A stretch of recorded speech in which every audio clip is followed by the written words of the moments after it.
Está grabando. Estaba grabando, qué broma. Bueno, ya, empezamos a grabar desde ahora, pero oye, me tienen que recordar, por favor, que tenemos que grabar, porque si no, estoy obligado a poner esto en la aula virtual. Bueno, pero esta tarde tengo la sesión con el grupo B y vamos a grabar desde un comienzo y entonces pondré las dos grabaciones por si acaso ustedes necesitan, para que tengan acceso, porque esto lo tengo que repetir igualito esta tarde, ¿no? Entonces, fuentes de variación en un ensayo son todos los posibles factores o fuentes que puedan influenciar el comportamiento de la variable dependiente en un ensayo. Entonces, en el caso de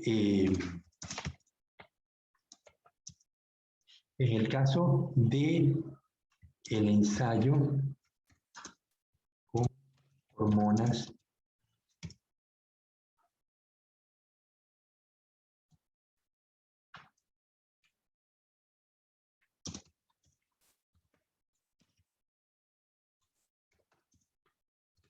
de algas.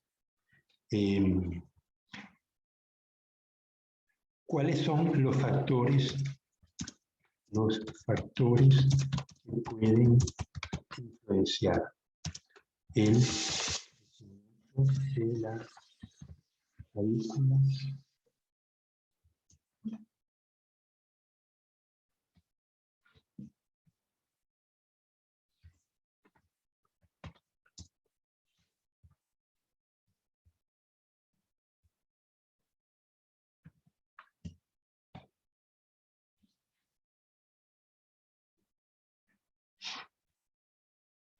Ajá. Entonces, dígame algunos que pueden influenciar. Bueno, de irrigación. La Cambio climático. cantidad de hormonas, cantidad de extractos, ¿no? Cantidad de extracto de alga. ¿Qué otro factor? Fíjense todos, tenemos que poner todos. ¿El cambio de temperatura puede afectar? La temperatura, correcto. Temperatura. Ajá. ¿Qué otra cosa? Los nutrientes. Los nutrientes en la solución con la que se riega.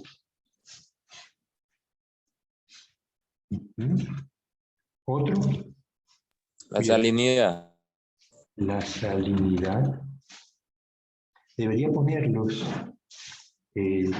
verticales.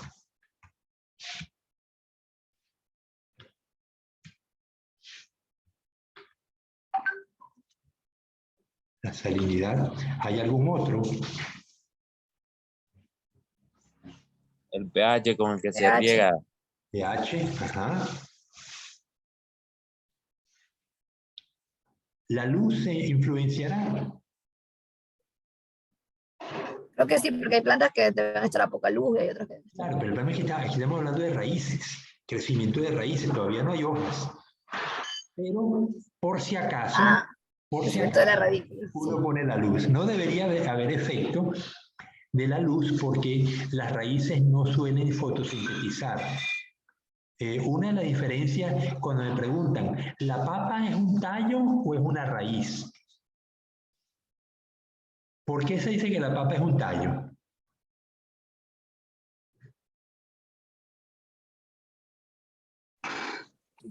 Cuando se desprende, se ve que las raíces están debajo de ella. Ok, pero además, ocasionalmente ustedes van a ver que las papas tienen color verde. Ese color verde es clorofila. Las raíces nunca tienen clorofila, mientras que la papa sí la tiene. Además, la papa tiene raíces. Acuérdense, de la papa se desprenden unas raícitas que una vez cuando va a pelar la papa se las quita, ¿no? Entonces, bueno, hemos visto pues, entonces, tenemos irrigación, cantidad de extracto de alga, temperatura, luz,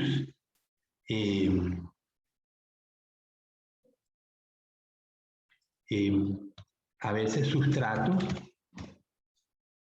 El sustrato es arenoso, o es arcilloso, o es el papel de filtro que le puse.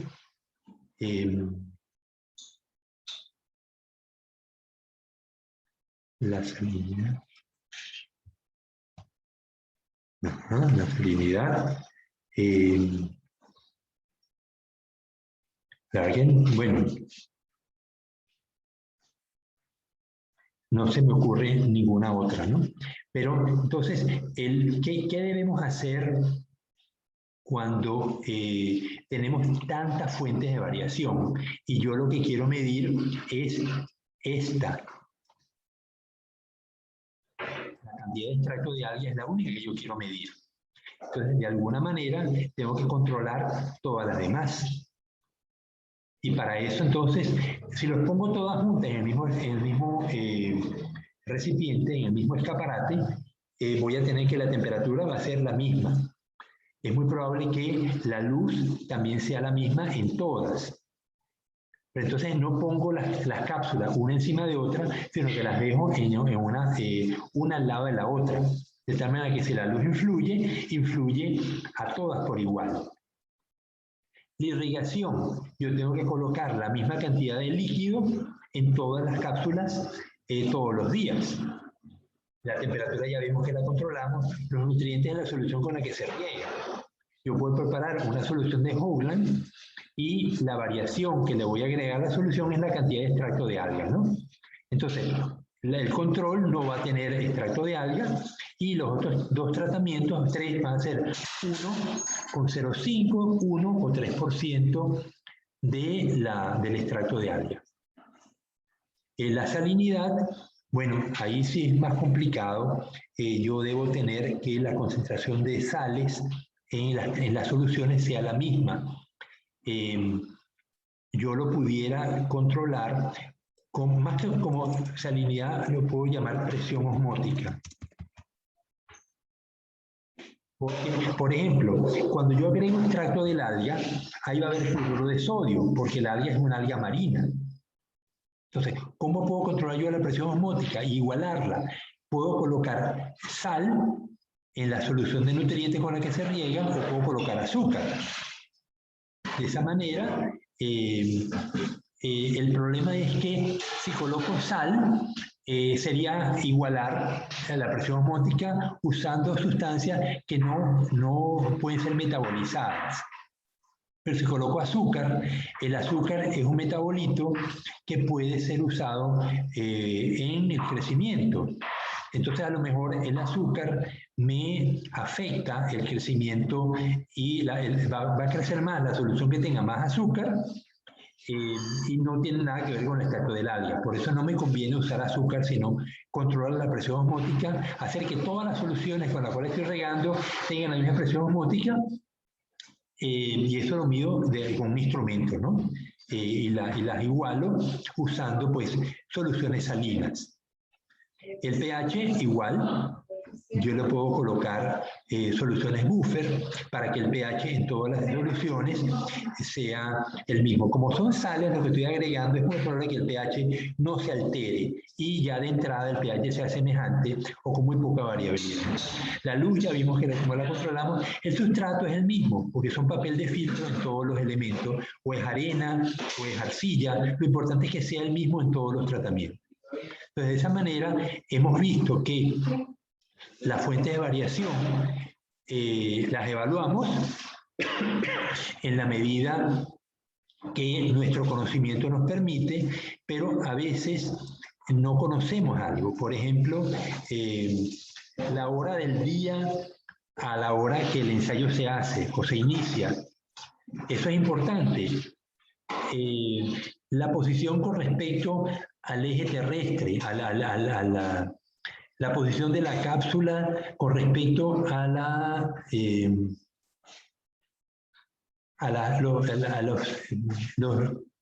líneas magnéticas terrestres. Hay cosas que uno no sabe. Si el Sol está emitiendo mayores explosiones, y eso me puede afectar el ensayo. Hay cosas medio lucubradas, ¿no?, que no estamos controlando, ni siquiera estamos considerando. Pero eventualmente llega a descubrirse que esas cosas debían haber sido controladas. Un experimento no controlado puede perder validez. Y por eso es tan importante tener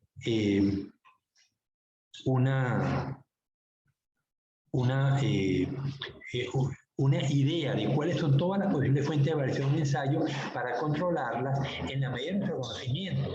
A veces tenemos que preguntar a expertos, ¿no? Por ejemplo, cuando mis tesistas que trabajaron con el ensayo de tilapia con lechuga, uno de los elementos que estábamos midiendo era la concentración, el crecimiento de la lechuga. Y debía ser homogéneo. Entonces fuimos a hablar con una fisióloga vegetal en la Universidad Técnica de Manabí y ella nos dijo, la luz es muy importante. Todas las plantas de lechuga deben estar sometidas a la misma intensidad luminosa. Por eso tienen que tener cuidado de colocar los tubos donde van a estar, con los huecos donde van a estar las lechugas colocadas, en una situación homogénea. No es que a uno les va a dar más luz que a otros, porque entonces van a tener una perturbación en el experimento. Entonces, este hecho no lo teníamos contemplado y lo compensamos una vez que hablamos con la persona experta en crecimiento vegetal. Entonces, ustedes se dan cuenta que muchas veces tenemos que consultar con expertos cuando queremos tener un control más eficiente de los factores que me están afectando el ensayo. Insisto, un ensayo mal controlado puede destruirse. Yo puedo tener resultados muy bonitos, pero por el hecho de no haber sido controlado eficientemente, tengo variables que me estaban afectando y no las controlé, entonces yo no sé si el ensayo fue producto de la variación en la variable independiente o una variable que yo no controlé que me estaba afectando los resultados. ¿Hay algunas dudas al respecto?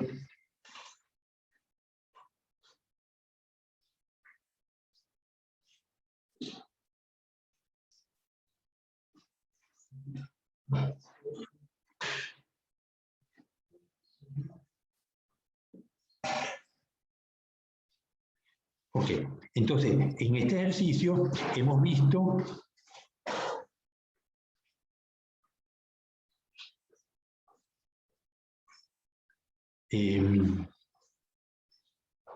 tipos de variables, fuentes de variación, muestra control. Vamos a irlas detallando. Bueno, vimos control de variables, también lo vimos. Control de variables indeseadas.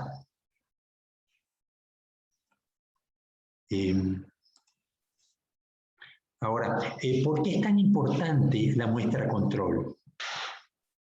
Me ha pasado ya en varias ocasiones. Los estudiantes de pregrado o inclusive estudiantes de maestría cometen el gravísimo error de no tener una muestra control. ¿Qué es una muestra control? Vamos a escribirla para asegurarme que estamos entendiendo.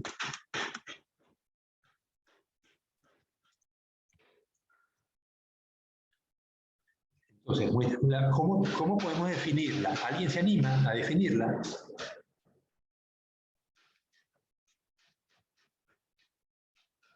En esta no es que se ponen varias muestras. Sí, yo tengo un ensayo donde tengo una variable independiente que voy a variar. Puedo tener una o varias variables independientes que voy a variar, pero en la muestra control, ¿va a haber variación o no la va a haber?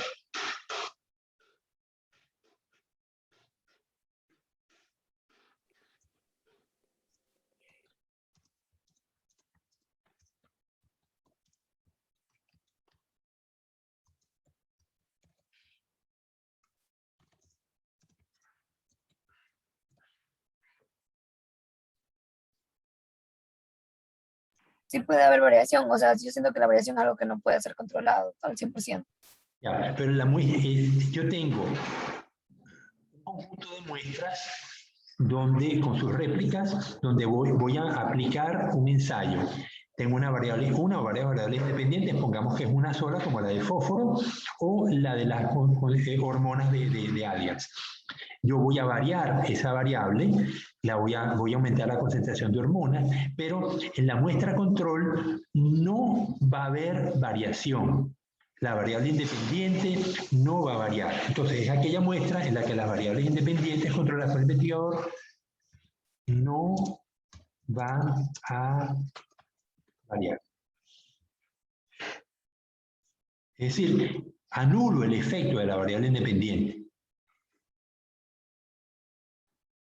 Es la única manera como yo sé cuál es el efecto que me causó las variables independientes que yo cambié, que yo alteré, que voy a colocar en distintas concentraciones o en distinta intensidad.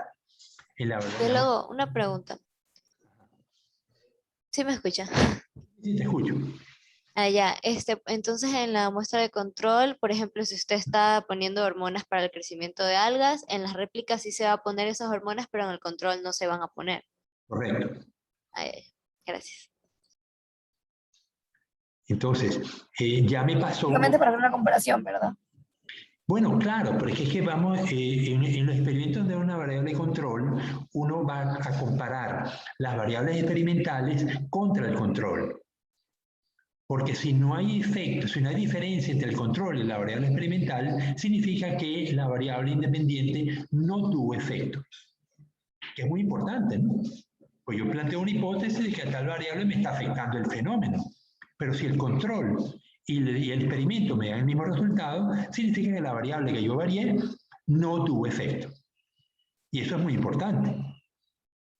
Aún los resultados negativos son importantes, porque evita que otro investigador invierta dinero en hacer ensayos que no van a conducir a nada. Pero mire, si no me hubiera pasado ya con varios tesistas, no haría tanto énfasis en esto. Pero tengo tesis de maestría donde los investigadores no usaron variables control. Entonces el ensayo está muy limitado. Obviamente no se pierde el ensayo, pero no es lo ideal. Uno debería, en un caso, unos investigadores querían trabajar con yogur. ¿Sabes que los lácteos en general tienen una vida útil determinada? Los quesos, la leche, el suero de leche, todos los productos lácteos tienen una vida determinada porque le caen hongos, bacterias, se descomponen. Entonces, ellos querían usar unos inhibidores del crecimiento bacteriano o del crecimiento de hongos. Y hicieron ensayos con distintas concentraciones de estos inhibidores, pero no usaron una variable de control, donde no agregaron el inhibidor. Y de esa manera se hubiera podido medir qué pasa con el yogur cuando no se le pone nada. ¿Cuánto tiempo dura? Pues ellos vieron que con el inhibidor el yogur aumentaba su tiempo de duración, tiempo de anaquel, bastante más. Normalmente los yogures duran un mes en el anaquel. Al mes hay que desecharlos. Mientras que con el inhibidor el yogur puede durar hasta 2 meses. Pero había que ratificar esa duración de un mes sin el inhibidor. Estaba presente y no se pudo hacer porque no hicieron un control. Entonces, es necesario que cuando tengamos ensayos, siempre tengamos el control y las muestras experimentales. Bien, entonces con esto hemos cubierto variables, fuentes, control, variables indeseadas. Vamos ahora con población, muestra.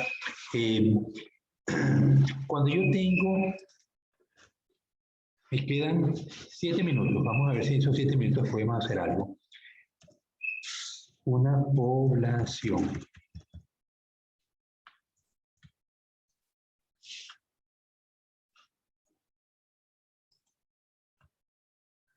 Vamos a saltar de página.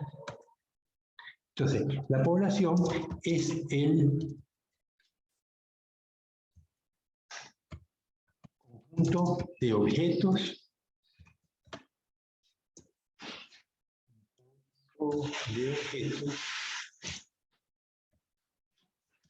con los que se va a trabajar en un ensayo. El ensayo puede ser experimental o no experimental.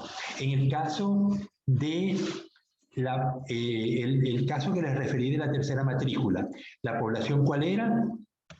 En el caso de tercera matrícula, ¿cuál era la población con la que estábamos trabajando? Los estudiantes de la Facultad de Ciencias del Mar. Exactamente, la población eran los estudiantes, todos. Eran todos los estudiantes de la Facultad de Ciencias del Mar. Bien, en el caso de las semillas de lechuga, en el caso de las hormonas,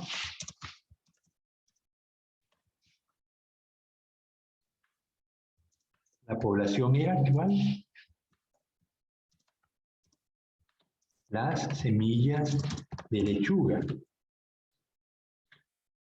En el caso de, del fósforo, ¿cuál era la población? Era, en el caso de la población, cuando estamos trabajando con distintos niveles de fósforo para medir el crecimiento del frijol, ¿cuál era la población?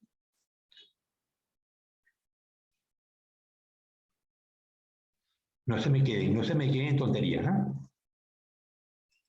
¿Con qué es lo que estamos midiendo en el caso de del crecimiento con el fósforo en distintas macetas? ¿Qué teníamos en cada maceta?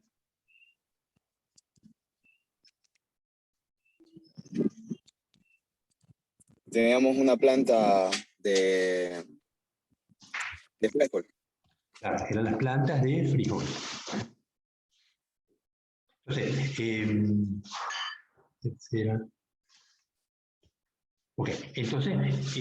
no es difícil identificar la población. Con los estudiantes de la tercera matrícula son los estudiantes con la población de las semillas de lechuga, las plantas de frijol. Esas son la población con la que estamos trabajando. Ahora, ¿qué es una muestra? Es un conjunto de la población. Es un subconjunto de la población con la cual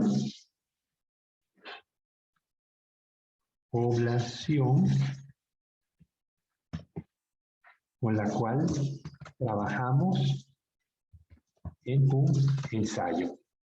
En el caso de la tercera matrícula,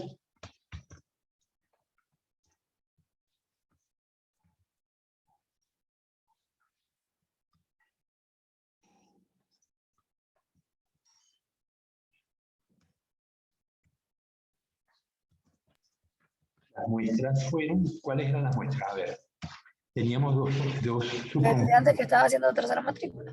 Y la segunda matrícula. Los estudiantes, seleccionamos al azar, no eran todos los estudiantes de tercera matrícula, seleccionamos una muestra aleatoria, Aleatoria, sí. ¿no? Los estudiantes seleccionados con tercera matrícula. ¿Y cuál era el control?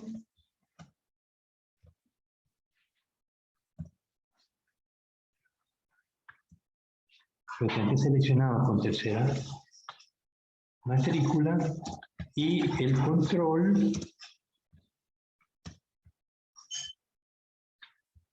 eran los estudiantes que no tuvieran ese problema.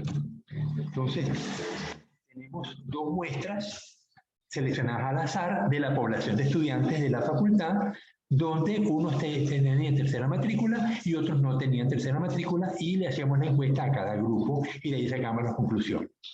Igualmente, en el caso de las hormonas, las muestras eran las semillas de lechuga que coloqué en cada cápsula de Petri, y en el caso de las plantas de frijol, las 3 plantas o 4 plantas que tenía en cada maceta, que habían sido sometidas a una concentración diferente del fósforo. Ok, entonces creo que está claro qué diferencia tiene una población de la muestra. Ya se nos acabó el tiempo, así que el próximo jueves nos vemos para terminar con un tipo de muestreo, que es muy importante. Bueno, jóvenes, espero que les haya gustado la clase. El jueves van a tener entonces ya el primer deber. Y nos vemos entonces el día jueves. Hasta luego. Luego, biólogo. Chao. Muchas gracias, hasta luego.